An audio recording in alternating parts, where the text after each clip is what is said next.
नमस्कार बच्चों, कक्षा 11 की जीव विज्ञान की इस अध्ययनशाला में मैं पवन कुमार प्रवक्ता पंडित देव कृष्ण त्रिकाले सागर उन्नाव आप सबका स्वागत करता हूं।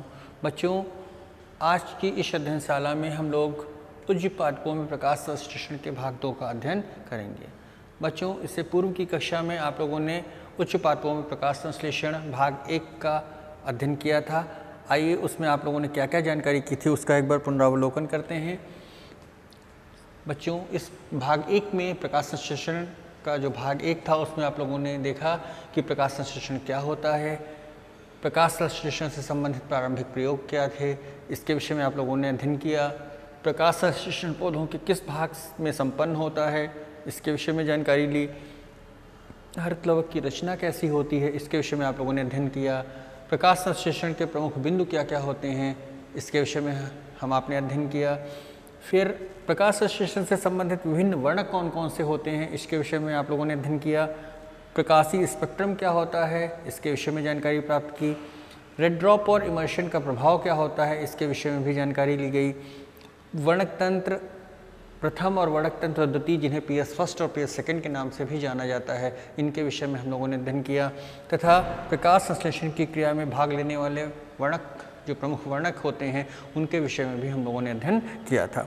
आइए अब इसी अध्ययन को आगे बढ़ाते हुए इसके आगे के भाग का अध्ययन करते हैं। और इस हमारा जो प्रकाश संश्लेषण का भाग 2 है, इसके हमारे प्रमुख शिक्षण बिंदु जो आज का है इसमें देखते हैं क्या क्या हैं। आज हम लोग प्रकाश संश्लेषण की आधुनिक परिकल्पना का अध्ययन करेंगे। प्रकाश रासायनिक अभिक्रिया क्या होती है इसके विषय में जानकारी प्राप्त की जाएगी। फोटोफॉस्फोरिलेशन क्या होता है इसके विषय में जानकारी होगी। हम लोग ये जान पाएंगे कि अचक्रीय फोटोफॉस्फोरिलेशन क्या होता है और चक्रीय फोटोफॉस्फोरिलेशन क्या होता है, इसके विषय में आपको जानकारी दी जाएगी। अप्रकाशिक अभिक्रियाएं क्या होती हैं, अप्रकाशिक अभिक्रिया क्या होती है, इसके विषय में अध्ययन होगा। केल्विन चक्र किसे कहते हैं, क्या होता है, इसके विषय में अध्ययन किया जाएगा। हैच और स्लेक चक्र क्या होता है, प्रकाशीय श्वसन व इसकी क्रियाविधि कैसे होती है, प्रकाश संश्लेषण को प्रभावित करने वाले कारक कौन कौन से होते हैं, इन सब बिंदुओं पर आज यहाँ पर चर्चा की जाएगी और इसका अध्ययन होगा। इसके अंत में हम आपको कुछ गृह कार्य देंगे जिसको आपको करना होगा। आइए इसके प्रथम बिंदु की ओर आगे बढ़ते हैं। सबसे पहले कि जो प्रकाश संश्लेषण की आधुनिक संकल्पना क्या है। बच्चों, इस परिकल्पना के अनुसार प्रकाश संश्लेषण एक ऑक्सीकरण अपचयन की क्रिया है जिसमें जल या H2O जिसे कहते हैं का अपचयन होता है और ऑक्सीजन मुक्त होती है, तथा CO2 का अपचयन होता है जिसके द्वारा शर्करा का निर्माण होता है। यह क्रिया 2 क्रम में पूरी होती है। इसे नंबर 1 पे प्रकाश रासायनिक अभिक्रिया और दूसरी अप्रकाशिक अभिक्रिया जिसे ब्लैकमैन रिएक्शन भी कहते हैं। प्रकाश रासायनिक अभिक्रिया क्या है? क्लोरोफिल के अणु प्रकाश की ऊर्जा को अवशोषित करके इलेक्ट्रॉन का उत्सर्जन करते हैं। इस क्रिया में जल का प्रकाशीय अपघटन होता है और ऑक्सीजन मुक्त होती है। फोटोफॉस्फोरिलेशन की क्रिया होती है जिसके द्वारा एटीपी का निर्माण होता है। प्रकाशिक अभिक्रिया को सूक्ष्म रूप में जानते हैं। यह क्रिया प्रकाश की अनुपस्थिति में संपन्न होती है। इसमें एटीपी व NADP × 2H का निर्माण, ADP × 2H प्रयुक्त होते हैं जिनका निर्माण प्रकाश रासायनिक अभिक्रिया के दौरान हुआ था। इस क्रिया में CO2 के अप्रकाशिक रासायनिक अपचयन के कारण द्वारा शर्करा का निर्माण होता है। इस प्रकार हम देखते हैं कि प्रकाश रासायनिक अभिक्रिया में जल का वियोजन होता है जिससे ऑक्सीजन मुक्त होती है और अप्रकाशिक अभिक्रिया में CO2 का वियोजन होता है और जिसके द्वारा शर्करा के अणु का निर्माण होता है। ये जो 2 प्रमुख बिंदु हैं इन दोनों अभिक्रियाओं के। अब बच्चों, हम लोग प्रकाश रासायनिक अभिक्रिया को विस्तार से अध्ययन करते हैं। क्या होती है लाइट रिएक्शन? यह क्रिया जो होती है, प्रकाशिक प्रक्रिया जो होती है, यह हरितलवक की ग्रेना तथा थाइलाकोइड्स की कलाओं पर संपन्न होती है। इस अभिक्रिया के लिए प्रकाश का होना अत्यंत आवश्यक है, अर्थात बिना प्रकाश की यह क्रिया संभव नहीं है। इस क्रिया के बारे में सर्वप्रथम हिल नामक वैज्ञानिक ने सन 1940 में बताया था। रॉबर्ट हिल ने, जो कि महत्वपूर्ण वैज्ञानिक हैं इस अभिक्रिया के, इन्होंने बताया कि जल के द्वारा ऑक्सीजन उत्पन्न होती है, अर्थात जल के वियोजन से ऑक्सीजन उत्पन्न होती है। जल के द्वारा CO2 के वियोजन हेतु इलेक्ट्रॉन्स व प्रोटॉन्स भी प्राप्त होते हैं। इस अभिक्रिया में दोनों प्रकाश तंत्रों के वर्णक तंत्रों प्रकाश किरणों का अवशोषण करते हैं और उनकी ऊर्जा को रासायनिक ऊर्जा में परिवर्तित करने का कार्य करते हैं। हॉर्नन नामक वैज्ञानिक ने सन 1954 में बताया कि इस क्रिया में प्रकाश ऊर्जा का रासायनिक ऊर्जा में रूपांतरण होता है। ये बात हॉर्नन ने बताई थी, ध्यान दीजिएगा कि हॉर्नन ने बताया कि प्रकाश ऊर्जा का रासायनिक ऊर्जा में जो रूपांतरण होता है वो इस क्रिया में होता है, जो कि ATP के रूप में संचित होती है और ATP संश्लेषण की इस क्रिया को प्रकाश फास्फोरिलीकरण का नाम दिया गया। फोटोफॉस्फोरिलेशन क्या होता है? हॉर्नन व उनके सहयोगियों ने 1954 में प्रकाश की ऊर्जा के रासायनिक ऊर्जा में परिवर्तन के संबंध में महत्वपूर्ण खोज की और इन्होंने बताया कि यह प्रक्रम दो प्रकार से होता है। एक है अचक्रीय प्रकाश फास्फोरिलीकरण और दूसरा है चक्रीय प्रकाश फास्फोरिलीकरण, नॉन साइक्लिक फोटोफॉस्फोरिलेशन और साइक्लिक फोटोफॉस्फोरिलेशन। अचक्रीय प्रकाश फास्फोरिलीकरण, नॉन साइक्लिक फोटोफॉस्फोरिलेशन, ये देखते हैं इसके बारे में। यह क्रिया तीव्र प्रकाश में संपन्न होती है। इस प्रक्रम में वर्णक तंत्र 1 तथा वर्णक तंत्र 2 दोनों भाग लेते हैं। यह प्रक्रम केवल ग्रेना थैलाकोइड्स में संपन्न होता है। इस प्रकरण में जल की फोटोलिसिस होती है और ऑक्सीजन बाहर निकलती है। इस चक्र में ATP तथा NADP/2H का निर्माण भी होता है।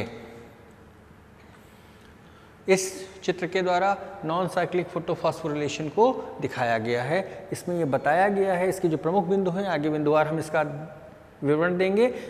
संक्षिप्त रूप में देखते हैं कि सबसे पहले P700 जो फोटोसिस्टम फर्स्ट का जो अणु होता है, प्रकाशीय ऊर्जा को ग्रहण करता है और ऊर्जान्वित हो जाता है और इलेक्ट्रॉन का उत्सर्जन करता है।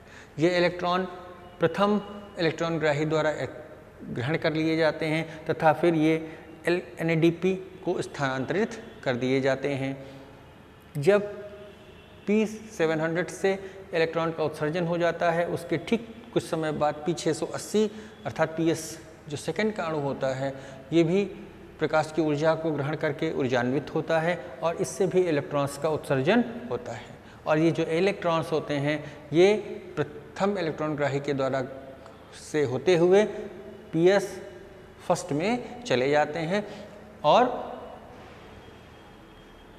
इसी समय यहाँ पर P700 में जो इलेक्ट्रॉन की कमी होती है, इसको पूरा करने के लिए जल की फोटोलिसिस होती है, H2O की फोटोलिसिस होती है, जिसके द्वारा ऑक्सीजन गैस बाहर निकलती है तथा 2 प्रोटॉन्स निकलते हैं और 2 इलेक्ट्रॉन्स निकलते हैं। जो H+ निकलते हैं वे NADP से संयुक्त होकर NADP/2H का निर्माण करते हैं तथा जो ऑक्सीजन गैस होती है वो बाहर निकल जाती है तथा इलेक्ट्रॉन्स P680 में जाकर उस इलेक्ट्रॉन्स की कमी को पूरी करते हैं। आइए इसके प्रमुख बिंदुओं को हम यहाँ देखते हैं। इस प्रक्रम में वर्णक तंत्र प्रथम और द्वितीय दोनों भाग लेते हैं। वर्णक तंत्र प्रथम प्रकाश के फोटोन को अवशोषित करता है और ऊर्जान्वित हो जाता है। फलतः PS फर्स्ट से इलेक्ट्रॉन मुक्त होते हैं। यह इलेक्ट्रॉन प्राथमिक इलेक्ट्रॉन ग्राही P700 द्वारा तथा फिर यह इलेक्ट्रॉन NADP द्वारा ग्रहण कर लिए जाते हैं। फलस्वरूप P700 का अणु ऑक्सीकृत हो जाता है।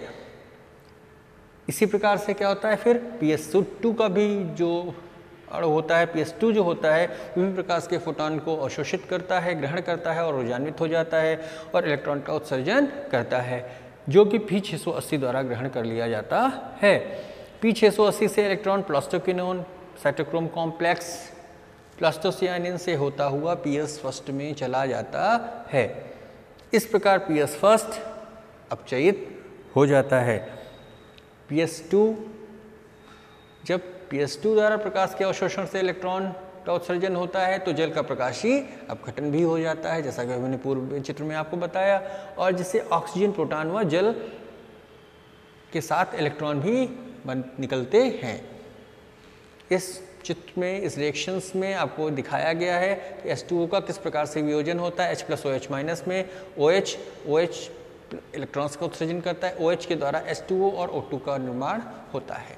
जो हमारे इसका जो सारांश होता है 2H2O के द्वारा O2 + 4H प्रोटॉन्स निकलते हैं तथा 4 इलेक्ट्रॉन्स निकलते हैं। ये H+ NADP से संयुक्त होकर NADP × 2H का निर्माण करते हैं तथा जो इलेक्ट्रॉन्स होते हैं ये PS2 में जाकर उसको बैलेंस करने का कार्य करते हैं। जब चूंकि इलेक्ट्रॉन निकल जाने के कारण PS2 ऑक्सीकारक हो जाता है अतः उसे पुनः अपचयित करने के लिए जल के अपघटन से जो बने इलेक्ट्रॉन प्रदान किए जाते हैं। जो इलेक्ट्रॉन्स हैं इससे प्रदान कर दिए जाते हैं। इलेक्ट्रॉन्स को ग्रहण कर PS2 पुनः अपचयित हो जाता है। पीछे सोडियम का अणु जो होता है वो पुनः अपचयित हो जाता है।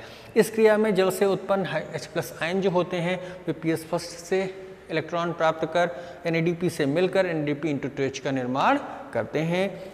इस क्रिया में NADP जो होता है वो अंतिम इलेक्ट्रॉन ग्राही होता है। इस जो क्रिया हो इसको सारांश में हम लोग बच्चों देखते हैं यहाँ पर इस चित्र के द्वारा किस प्रकार से फोटो सिस्टम सेकेंड है, फोटो सिस्टम फर्स्ट है। ये और यहाँ पर क्या होता है कि जब फोटो सिस्टम फर्स्ट से इलेक्ट्रॉन का उत्सर्जन होता है NADP × 2H में चला जाता है तो फिर क्या होता है फोटो सिस्टम सेकेंड से ये इलेक्ट्रॉन का स्थानांतरण होता है। ये भी फोटो सिस्टम सेकेंड प्रकाश के फोटोन को ग्रहण कर ऊर्जान्वित होता है, इलेक्ट्रॉन का उत्सर्जन करता है जो साइटोक्रोम्स या विभिन्न प्रकार के साइटोक्रोम्स से होता हुआ इस फोटो सिस्टम फर्स्ट में चला जाता है। और फोटो सिस्टम सेकेंड में जब इलेक्ट्रॉन बाहर निकलता है तो यहाँ पर जल की फोटोलिसिस होती है, प्रकाशीय अपघटन होता है और H+ और ½ बनते हैं और 2 इलेक्ट्रॉन निकलते हैं। 2 इलेक्ट्रॉन फोटो सिस्टम सेकेंड में चले जाते हैं। H+ अंतिम इलेक्ट्रॉन ग्राही जो NADP से मिलकर NADP × 2H का निर्माण करता है तथा ½ जो होती है ये बाहर वायुमंडल में मुक्त हो जाती है। इस प्रकार बच्चों हम लोग देखते हैं कि प्रकाश तंत्र 2 से इलेक्ट्रॉन परिवहन के समय ऊर्जा मुक्त होती है और उस ऊर्जा से ATP का संश्लेषण होता है। इस प्रकार की प्रकाश की उपस्थिति में ATP संश्लेषण की जो क्रिया होती है इसको फोटोफॉस्फोरिलेशन के नाम से हम लोग जानते हैं। इस क्रिया में वर्णक तंत्र 2 से निकले हुए इलेक्ट्रॉन उसी तंत्र में वापस नहीं पहुंचते हैं अतः इस क्रिया को अचक्रीय फोटोफॉस्फोरिलेशन के नाम से भी जाना जाता है और इसे हम लोग जेड स्कीम के नाम से भी जानते हैं। चक्रीय फोटोफॉस्फोरिलेशन, आइए देखते हैं इसके बारे में बच्चों। यह चक्र स्ट्रोमा तथा ग्रेना लैमेली दोनों में संपन्न होता है। यह चक्र कम प्रकाश में संपन्न होता है। इसमें केवल एक वर्णक तंत्र PS700 या PS1 जो है वो भाग लेता है। PS1 प्रकाश के फोटोन को ग्रहण कर ऊर्जान्वित होता है और इलेक्ट्रॉन का उत्सर्जन करता है। यह इलेक्ट्रॉन जो होता है विभिन्न इलेक्ट्रॉन ग्राहियों cytochrome B6, plastoquinone, cytochrome F और प्लास्टोसियानिन से होते हुए पुनः P700 में वापस आ जाता है। इस चक्र में 2 स्थानों पर ATP का निर्माण होता है, साइटोक्रोम B6 और फेरडॉक्सिन के बीच में तथा फिर साइटोक्रोम B6 और साइटोक्रोम F के बीच में। आगे इस बात को एक चित्र के द्वारा आपको दिखाते हैं भी। चूंकि इस क्रिया में पर्णहरिम से इलेक्ट्रॉन निकलने के बाद अनेक ग्राहियों से होता हुआ पुनः पर्णहरिम में वापस लौट आता है अतः इस क्रिया को चक्रीय फोटोफॉस्फोरिलेशन के नाम से जानते हैं। इस चित्र में इस क्रिया को दिखाया गया है कि किस प्रकार से PS1 P700 का जो अणु होता है प्रकाश की ऊर्जा को ग्रहण करता है, ऊर्जान्वित होता है और यहाँ से इलेक्ट्रॉन का उत्सर्जन होता है और ये इलेक्ट्रॉन ऊपर की ओर जाते हैं। प्राइमरी इलेक्ट्रॉन ग्राही जो प्राथमिक इलेक्ट्रॉन ग्राही होते हैं उसके द्वारा इलेक्ट्रॉन ग्रहण किए जाते हैं। ये फेरेडॉक्सिन, साइटोक्रोम B6 और साइटोक्रोम F से होता हुआ पुनः P1 में फोटोसिस्टम प्रथम में वापस लौट आता है। ये इलेक्ट्रॉन 2 स्थानों पर फेरेडॉक्सिन साइटोक्रोम B6 के बीच में ATP का निर्माण होता है तथा साइटोक्रोम B6 और साइटोक्रोम F के बीच में भी ATP का निर्माण हो रहा है। इस चक्रीय फोटोफॉस्फोरिलेशन की प्रक्रिया में इसको दिखाया गया है। बच्चों अब हम लोग जो इसकी क्रियाविधि है प्रकाश संश्लेषण की, इसका जो द्वितीय चरण है अप्रकाशिक अभिक्रिया की ओर आगे बढ़ते हैं। देखते हैं क्या होता है ये अप्रकाशिक अभिक्रिया। यह प्रकाश संश्लेषण की दूसरी अवस्था होती है। यह एक रासायनिक अभिक्रिया है जिसमें प्रकाश की आवश्यकता नहीं होती। क्या अर्थात हुआ? अर्थात यह जो क्रिया होती है यह रात में भी हो सकती है किंतु दिन में भी हो सकती है। दिन में भी होती है। जब दिन में होती है किंतु इसमें प्रकाश का कोई उपयोग नहीं होता है, इसलिए इसको डार्क रिएक्शन कहते हैं। इसको आप लोग इस तरीके से मत समझिएगा कि लाइट रिएक्शन दिन में होती है और डार्क रिएक्शन अंधकार में, जैसा उसका नाम है अंधकारमय प्रक्रिया डार्क रिएक्शन, तो रात में होती है। तो रात में नहीं होती, दिन में ही होती है, किंतु इस क्रिया में प्रकाश का कोई उपयोग नहीं होता है। यह एक रासायनिक प्रक्रिया है जिसमें प्रकाश की आवश्यकता नहीं होती है। यह क्रिया हरित लवक के स्ट्रोमा में संपन्न होती है। इस क्रिया के अंतर्गत कार्बन डाइऑक्साइड का शर्करा में अपचयन होता है। अप्रकाशिक अभिक्रिया में कार्बन का स्थिरीकरण 3 प्रकार से होता है। नंबर 1 है केल्विन चक्र के द्वारा, नंबर 2 है हैच और स्लैक चक्र के द्वारा और नंबर 3 है कैम चक्र के द्वारा। ये अलग अलग प्रकार के पौधों में अलग अलग प्रकार के चक्र पाए जाते हैं जिनके द्वारा कार्बन का स्थिरीकरण होता है। आइए सबसे पहले देखते हैं बेंसन केल्विन चक्र के बारे में। इस चक्र की खोज बेंसन और केल्विन तथा उनके साथियों ने की थी। इस चक्र की खोज पर उन्हें 1961 में नोबेल पुरस्कार प्रदान किया गया। इस चक्र में CO2 कार्बन डाइऑक्साइड के स्थिरीकरण को दर्शाया गया है। यह चक्र C3 पौधों में पाया जाता है, इसलिए C3 चक्र भी कहते हैं। यह चक्र जो हमारा केल्विन चक्र है ये C4 पौधों में भी पाया जा सकता है, किंतु C3 पौधों में हैच एंड स्लैक साइकिल नहीं होता। ध्यान दीजिएगा, C4 पौधों में बेंसन केल्विन तो हो सकता है, किंतु C3 पौधों में हैच एंड स्लैक नहीं होता। यह क्रिया जो चक्र होता है, जो हमारा बेंसन केल्विन है, 3 चरणों में पूरा होता है। नंबर 1 कार्बोक्सिलेशन होता है, नंबर 2 रिडक्शन होता है और नंबर 3 रीजनरेशन की क्रिया होती है। सबसे पहले हम लोग देखते हैं कार्बोक्सिलेशन, जिसे कार्बोक्सिलीकरण भी कहते हैं। इस क्रिया में रेबुलोज 1 फॉस्फेट अर्थात RuBP का जो अणु होता है कार्बन डाइऑक्साइड को ग्रहण करके 3 फास्फोग्लिसरिक एसिड 3 PGA का निर्माण करके 2 अणु बनाता है। इस क्रिया में 6 अणु RuBP के द्वारा 12 अणु PGA का निर्माण होता है, 12 अणु PGA फास्फोग्लिसरिक अम्ल बनता है। द्वितीय फास्फोरिलीकरण की क्रिया के द्वारा 12 अणु PGA के द्वारा 12 अणु 1,3 डाइफॉस्फोग्लिसरिक अम्ल के बनते हैं। दूसरा इसका चरण है अपचयन। इस क्रिया में PS2 में बने हुए NADP × 2H के द्वारा जो 1,3 डाइफॉस्फोग्लिसरिक अम्ल अपचयित होकर 3 ग्लिसरल्डिहाइड 3 फास्फोग्लिसरल्डिहाइड या 3 PAGL के अणुओं का निर्माण करता है। रिबलोज 5 फॉस्फेट की पुनः उत्पत्ति, जिसको रिजनरेशन कहते हैं। 3 PAGL के जो 12 अणु होते हैं, जब ये 12 अणु बनते हैं, इनमें से जो 2 अणु होते हैं, 10 अणु जो होते हैं रिबलोज 5 फॉस्फेट या RuBP के निर्माण के लिए पुनः प्रयुक्त कर लिए जाते हैं, तथा जो 2 अणु होते हैं उनके द्वारा सुक्रोज या स्टार्च का निर्माण किया जाता है। इस चित्र में आपको दिखाया गया है कि किस प्रकार से, ये देखिए यहाँ पर रिबलोज RuBP के 6 मोल होते हैं, ये 3 फास्फोग्लिसरिक एसिड 1,3 डाइफॉस्फोग्लिसरिक एसिड में परिवर्तित हो जाते हैं। ये कार्बोक्सिलेशन की क्रिया होती है। 1,3 डाइफॉस्फोग्लिसरिक एसिड का जब रिडक्शन होता है तो ये 3 फास्फोग्लिसरल्डिहाइड में परिवर्तित होता है और 3 फास्फोग्लिसरल्डिहाइड के 12 मोल बनते हैं। इन 12 मोल्स में से 10 मोल पुनः 6 जो मोल RuBP के निर्माण के हेतु प्रयुक्त हो जाते हैं और 2 मोल के द्वारा जो होता है इसका जो प्रदर्शन पुनः सुक्रोज या स्टार्च की प्राप्ति होती है, जिसको उस चित्र में दिखाया गया है। वहाँ देखिए उस चित्र में जो अगला दूसरा चित्र है उसमें 2 मोल जो हमारे 3 फास्फोग्लिसरल्डिहाइड के होते हैं, दोनों मिल करके फ्रक्टोज 1,6 बाईफॉस्फेट का निर्माण करते हैं, जो कि फ्रक्टोज 6 फॉस्फेट में परिवर्तित हो जाता है और फ्रक्टोज 1 फॉस्फेट में परिवर्तित होकर के फिर सुक्रोज, स्टार्च या किसी अन्य कार्बोहाइड्रेट का निर्माण करता है।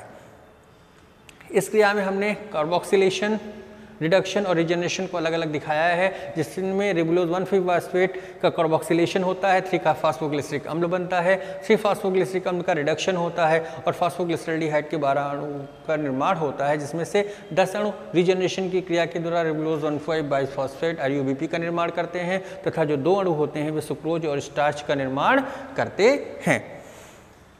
आइए अब आगे चलते हैं और हैच और स्लैक चक्र के विषय में या C4 चक्र के विषय में जानते हैं। MD हैच व CR स्लैक ने 1966 में मुख्यतः एक बीजपत्री पौधों में जैसे गन्ना, मक्का, घास आदि में कार्बन स्थिरीकरण के लिए एक नए प्रकार को बताया था। इस सिद्धांत के अनुसार कुछ पौधों में कार्बन डाइऑक्साइड का स्थिरीकरण 2 बार होता है और ऐसे पौधे C4 पौधे कहलाते हैं। नंबर 1 पर्णमध्योतक कोशिकाओं। C4 पौधों की पर्णमध्योतक कोशिकाओं के हरित कणक जो होते हैं उसमें उपस्थित जो फॉस्फेनल पायरुविक अम्ल होता है उसके द्वारा वायुमंडल से CO2 ग्रहण की जाती है, फलस्वरूप ऑक्जेलो एसिटिक अम्ल का निर्माण होता है। शीघ्र ही ये जो ऑक्जेलो एसिटिक अम्ल होता है ये मैलिक अम्ल में या एस्पार्टिक अम्ल में परिवर्तित हो जाता है और ये इस रूप में यह बंडल आच्छादित कोशिकाओं से में प्रवेश कर जाता है। इसको हम लोग आगे एक चित्र के द्वारा भी बताते हैं आपको। इस चित्र में देखिए क्या हुआ, ये जो हमारा फॉस्फेनॉल पायरुविक एसिड होता है CO2 को ग्रहण करता है और ऑक्जेलो एसिटिक एसिड में परिवर्तित हो जाता है और ये क्रिया मेसोफिल सेल्स में संपन्न होती है। ऑक्जेलो एसिटिक एसिड मैलिक अम्ल में परिवर्तित हो जाता है। मैलिक अम्ल जो है बंडल शीत कोशिकाओं में, बंडल आच्छादित कोशिकाओं में प्रवेश करता है और क्या होता है, ये पायरुविक अम्ल में परिवर्तित हो जाता है और इससे जो CO2 निकलती है उससे केल्विन चक्र में प्रवेश करती है और ये पायरुविक अम्ल जो होता है पुनः क्या होता है, ये मेसोफिल कोशिकाओं में वापस लौट आता है और फॉस्फेनॉल पायरुविक एसिड का निर्माण करता है। बंडल, इसको आगे देखते हैं, उसी का जो विवरण है। जब मेसोफिल कोशिका से मैलिक अम्ल बंडल शीत कोशिका में प्रवेश करता है तो मैलिक एसिड का डिकार्बोक्सिलेशन होता है। यहाँ पर जैसे आपने देखा था मैलिक एसिड क्या होता है, जैसा डिकार्बोक्सिलेशन होता है अर्थात CO2 बाहर निकल जाती है और पायरुविक अम्ल CO2 बाहर और पायरुविक अम्ल बनता है। यह पायरुविक अम्ल पुनः परमध्योतक कोशिकाओं में वापस आ जाता है जहाँ यह पुनः फॉस्फेनॉल पायरुविक अम्ल में बदला जाता है और यह चक्र इस प्रकार से पूर्ण होता है। इसमें महत्वपूर्ण बात है, आप नोट करिए इसको, एस्पार्टिक अम्ल के डीएमिनेशन से ऑक्जेलो एसिटिक अम्ल बनता है और इसके द्वारा पायरुविक अम्ल का निर्माण होता है। मैलिक अम्ल के डिकार्बोक्सिलेशन के द्वारा मुक्त CO2 का स्वांगीकरण होता है अर्थात बंडल शीत कोशिकाओं के हरिम कणक में पहले से उपस्थित जो RUBP है उसके द्वारा ये ग्रहण कर ली जाती है। इस स्वांगीकृत CO2 के द्वारा केल्विन चक्र के माध्यम से फिर शर्करा का संश्लेषण कर दिया जाता है, जैसा हमने वहाँ बताया था। तो इस प्रकार से C3 पौधों में इस CO2 का एसिमिलेशन के द्वारा शर्करा का संश्लेषण होता है और ये चक्र जैसे यहाँ पर आप देख रहे हैं, इससे शुरू CO2 का ये हुआ और फिर इससे CO2 के द्वारा यहाँ एसिमिलेशन हुआ केल्विन चक्र में और इससे सुक्रोज का निर्माण हो गया और ये पायरुविक अम्ल से पायरुविक एसिड और फॉस्फेनॉल पायरुविक एसिड पुनः प्राप्त हो गया। आइए अब देखते हैं प्रकाशीय श्वसन या फोटोरेस्पिरेशन के विषय में। यह प्रकाश संश्लेषी कोशिकाओं में दिन के समय प्रकाश की उपस्थिति में ऑक्सीजन ग्रहण करने, कार्बन डाइऑक्साइड के निष्कासन की क्रिया है जिसको प्रकाशीय श्वसन के नाम से जाना जाता है। इसकी खोज जो होती है वो डेकर नामक वैज्ञानिक ने सन 1955 में की थी और इसे इन्होंने तंबाकू की पत्तियों में देखा था। ये सभी C3 जो पादप होते हैं उनमें तेज प्रकाश की उपस्थिति में पाया जाता है, किंतु मक्का, गन्ना और चौलाई के जो पौधे होते हैं उनमें ये उपस्थित नहीं होता है। इस क्रिया में हरितलवक, माइटोकॉन्ड्रिया और पेरोक्सीसोम्स की आवश्यकता होती है। यह क्रिया रुबिस्को एंजाइम के द्वारा संपन्न होती है। बहुत महत्वपूर्ण बिंदु है, इसका नाम आप लोग ध्यान से याद रखिएगा कि जो प्रकाशीय श्वसन है वो रुबिस्को एंजाइम के द्वारा संपन्न होती है। रुबिस्को एंजाइम प्रकाश संश्लेषण का मुख्य एंजाइम होता है जो कि दो विपरीत प्रकार की जो अभिक्रियाओं को प्रेरित व संचालित करता है। ये एक कार्बोक्सिलेशन की क्रिया होती है और दूसरी ऑक्सीजनेशन की क्रिया होती है जिसको ये संचालित करता है। इसकी जो क्रियाविधि का अध्ययन करते हैं, जो इसकी कार्बोक्सिलेशन 2 चरण है। इसमें क्या होता है, RUBP कार्बन डाइऑक्साइड के साथ संयोग करके फॉस्फोग्लिसरिक कण के 2 अणु बनाता है जो कि केल्विन चक्र को प्रारंभ करते हैं। ऑक्सीजनेशन, इसमें एंजाइम RUBP का ऑक्सीजन के साथ संयोग ऑक्सीजन होता है जिसको ऑक्सीजनेशन कहते हैं। यह क्रिया ऑक्सीजन की अधिकता, प्रकाश तथा CO2 की कमी के समय होती है। इस क्रिया में RUBP रिबोलोज बिसफॉस्फेट ऑक्सीजन के साथ संयोग कर फॉस्फोग्लिसरिक अम्ल बनाता है तथा फॉस्फोग्लाइकोलिक अम्ल बनाता है। शीघ्र ही यह फॉस्फेटेज एंजाइम की उपस्थिति में ग्लाइकोलिक एसिड में परिवर्तित हो जाता है। यह ग्लाइकोलिक अम्ल हरितलवक से पेरोक्सीसोम्स में प्रवेश करते हैं और जहां पर ग्लाइसिन में परिवर्तित होता है। आइए इसका चित्र को हम लोग चित्र में आगे देखने का कार्य करते हैं। जैसे ये हरितलवक है, यहाँ पर क्या होता है, इस केल्विन चक्र ये जो CO2 RUBP ये 3-फॉस्फोग्लिसरिक फॉस्फोग्लाइकोलिक अम्ल में परिवर्तित हो जाता है और ये जो ग्लाइकोलिक अम्ल है ये फिर कहाँ चला जाता है, पेरोक्सीसोम्स में चला जाता है। ये हरितलवक पेरोक्सीसोम्स और माइटोकॉन्ड्रिया दिखाए गए हैं और पेरोक्सीसोम्स में ग्लाइकोलिक एसिड, ग्लाइकोजाइलिक एसिड तथा ग्लाइसिन में परिवर्तित हो जाता है और जो ग्लाइसिन होता है फिर ये माइटोकॉन्ड्रिया में प्रवेश करता है। माइटोकॉन्ड्रिया में ग्लाइसिन सीरीन में परिवर्तित होता है और ये सीरीन पुनः पेरोक्सीसोम्स में वापस लौट आता है जहाँ पर फॉस्फोग्लिसरिक अम्ल का संश्लेषण करता है। फॉस्फोग्लिसरिक अम्ल पुनः हरितलवक में आकर केल्विन चक्र को गति देता है, ये केल्विन चक्र प्रारंभ करता है। इसके पूर्व में चलते हैं। ग्लाइसिन के अणु जो होते हैं माइटोकॉन्ड्रिया में प्रवेश करते हैं, जहां पर जल व NAD से मिलकर सीरीन नामक एमिनो अम्ल व कार्बन डाइऑक्साइड का निर्माण बनाते हैं। यह सीरीन माइटोकॉन्ड्रिया से पुनः पेरोक्सिसोम्स में आ जाता है, जहां पर यह फॉस्फोग्लिसरिक अम्ल में अपचयित हो जाता है।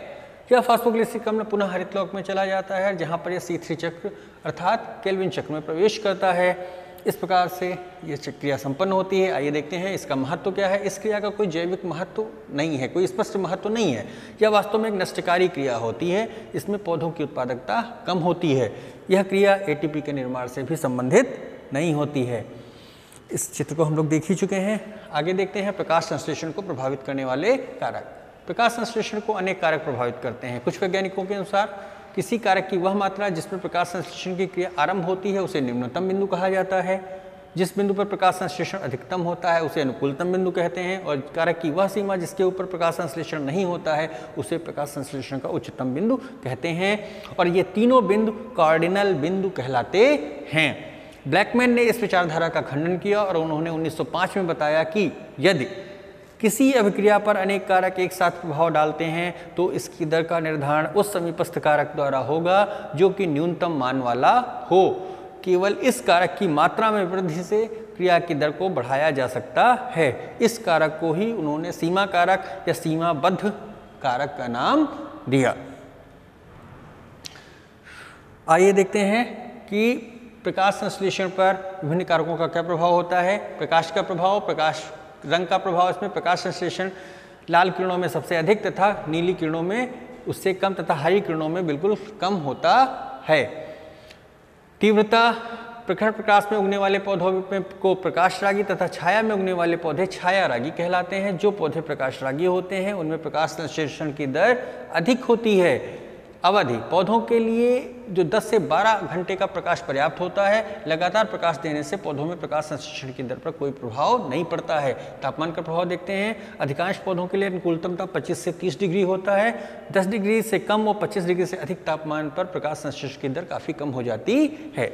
जल का प्रकाश संश्लेषण की क्रिया पर कोई सीधा प्रभाव नहीं होता है। प्रकाश संश्लेषण के लिए जल की केवल 1% से कम भाग की आवश्यकता होती है, किंतु जल की कमी होने से CO2 की उपलब्धता भी घट जाती है, जिससे प्रकाश संश्लेषण की दर कम हो जाती। आइए अब देखते हैं कार्बन डाइऑक्साइड की सांद्रता का क्या प्रभाव होता है। प्रकाश संश्लेषण में कार्बन डाइऑक्साइड एक प्रमुख सीमाकारी कारक है। वायुमंडल में CO2 की 0.03% से 0.04% मात्रा होती है। जैसे CO2 की मात्रा में वृद्धि होती है प्रकाश संश्लेषण की दर बढ़ती है, अर्थात 15 से 20 गुना तक वृद्धि होने तक प्रकाश संश्लेषण, अगर CO2 की मात्रा 15 से 20 गुना तक अधिक हो जाए तो प्रकाश संश्लेषण की दर बढ़ती है, किंतु इससे जो अधिक मात्रा होती है वो पौधों के लिए हानिकारक हो जाती है। अब कुछ आंतरिक कारक देख लेते हैं जो इस पर प्रभाव डालते हैं। पर्णहरिम, प्रकाश संश्लेषण पर्णहरिम की मात्रा बढ़ने के साथ बढ़ता है।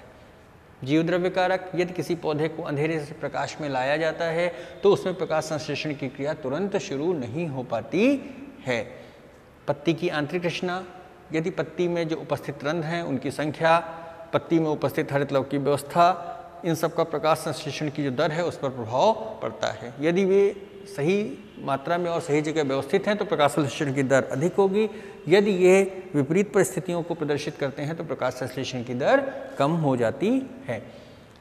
आइए बच्चों, अब हम लोग इस अध्याय का गृह कार्य देख लेते हैं। हम लोगों ने उससे पहले आप एक बार देखते हैं कि इस अध्याय में हम लोगों ने जो अध्ययन किया, आशा है आपको काफ़ी कुछ समझ में आया होगा। इसमें हम लोगों ने जो प्रकाशिक अभिक्रिया, अप्रकाशिक अभिक्रिया, कैम चक्र, हेटेरोस्क्लेक चक्र आदि का अध्ययन किया। इसके विषय में आप लोगों ने विधिवत अध्ययन पाया होगा। अब इसका गृह कार्य या क्रियात्मक कार्य के विषय में आपको देते हैं जो आपको घर से करना है और इसको काफ़ी मनन के साथ आपको करना होगा। आपको प्रथम प्रश्न है, प्रकाश संश्लेषण की क्रिया में केल्विन का क्या योगदान है। इसको आप अपने शब्दों में लिखिए, इसको समझिए और लिखिए। हिल अभिक्रिया क्या होती है बताइए। देखा होगा आपने प्रकाशिक अभिक्रिया, उसी के बारे में लिखना है। C3 तथा C4 पौधों में क्या क्या अंतर होते हैं, इनको आपको सोच समझकर लिखना है। हरित लवक के किस भाग में कार्बन डाइऑक्साइड का स्थिरीकरण होता है, अब बताइए इसको। रूबिस्को एंजाइम क्या होता है, इसका क्या कार्य होता है। मैंने पढ़ाते समय भी इसके अध्ययन के समय बताया था, बहुत महत्वपूर्ण एंजाइम है, इसके विषय में आपको बताना है। यदि अगला प्रश्न है, यदि किसी पौधे को लगातार अंधेरे में रखा जाए तो उस पौधे पर क्या प्रभाव पड़ेगा? प्रकाश संश्लेषण के लिए क्लोरोफिल आवश्यक है, किसी एक प्रयोग द्वारा इसे सिद्ध कीजिए। ये जो प्रश्न है आप लोग इसको भली भांति इसको करिएगा। आशा है इस अध्याय के जो दोनों भाग हैं इनके अध्ययन से आपको प्रकाश संश्लेषण के विषय में काफ़ी कुछ जानकारी प्राप्त हुई होगी। धन्यवाद।